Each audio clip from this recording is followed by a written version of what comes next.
কক্সবাজারের একটি রিসোর্টে জনি তার কুকুরকে সাথে নিয়ে একটি হোটেল রুমের মধ্যে হাঁটছিল। রাত তখন 2টা-3টা বাজে, লাইট বন্ধ, অন্ধকার।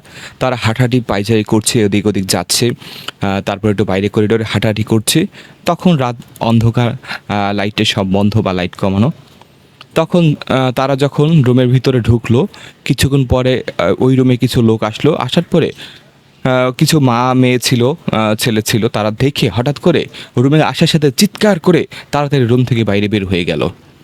এইভাবে কিছুক্ষণ পরে হোটেলের লোকেরা এলো, তারাও চিৎকার করে বাইরে বের হয়ে গেল। তখন তারা ভাবলো কী ব্যাপার, আমাদেরকে দেখে চিৎকার করলো কেন, আমরা এমন কী করেছি।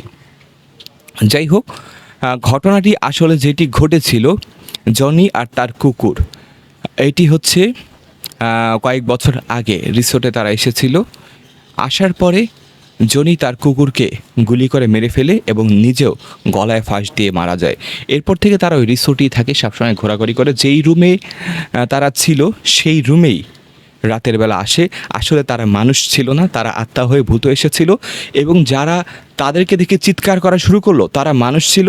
তারা যখন রুমে আসলো, রুমে কোনো কিছুর কালো মূর্তির ছায়া দেখলো অন্ধকারের মধ্যে, তখন চিৎকার করে উঠলো। এবং হোটেল বয়, হোটেল ম্যানেজার যারা আছেন, তারাও এই ঘটনা দেখে চিৎকার করে উঠলেন। এরপর থেকে ওই রুমে জনি এবং তার কুকুরই থাকে, আর কেউ থাকে না। ওই রুমটিকে পার্মানেন্টলি সিল করে দেওয়া হয়, পার্মানেন্টলি লক করে দেওয়া হয়।